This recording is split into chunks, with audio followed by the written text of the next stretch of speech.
Direktang itinuro ni Vice President Sara Duterte si dating House Speaker Martin Romualdez na pangunahing dahilan sa likod ng impeachment move laban sa kanya.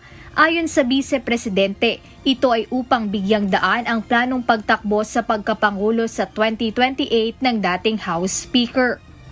So merong isang taga Mindanao na nirecruit siya. Sabi sa kanya, uy, dito tayo, Martin Romualdez for President. Tapos, sabi nung kinausap, sabi niya, kasi yung kumausap sa kanya, isang congressman din na taga Mindanao. Sabi niya, paano si Sara? Si Sara yung kandidato. Tapos sabi niya, wala na yan si Sara. Sabi niya, i-impeach nila yan. So doon ko unang na-confirm. Dagdag pa ni Vice President Duterte, ginamit lang aniya ng Kamara ang social protection programs ng pamahalaan, gaya ng AKAP, AIX at TUPAD bilang political vehicle para makabuo ng suporta sa reklamo.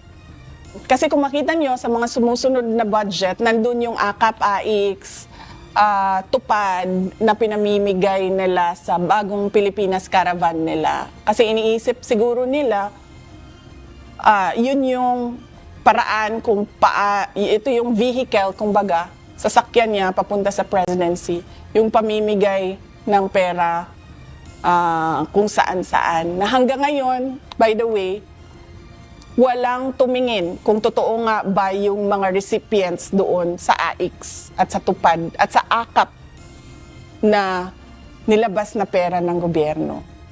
Ayon pa kay VP Duterte, batid niya na noon pa mang 2023 ay may script na ang House of Representatives upang sirain ang kanyang kredibilidad gamit ang issue sa confidential funds at ginagamit lamang ang mga pagdinig bilang fishing expedition para makahanap ng butas kahit wala naman aniyang napatutunayang katiwalian sa kanyang opisina.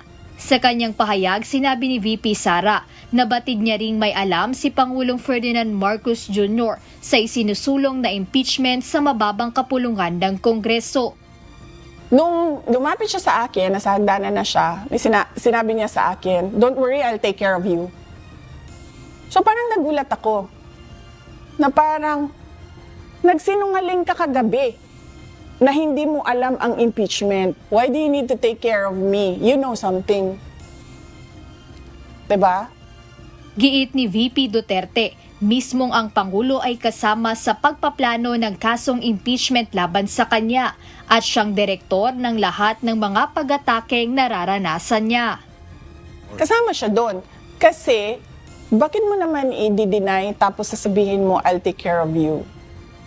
Hindi niya siguro kasi naisip na mahuhuli yung pagsisinungaling niya by his words the next day.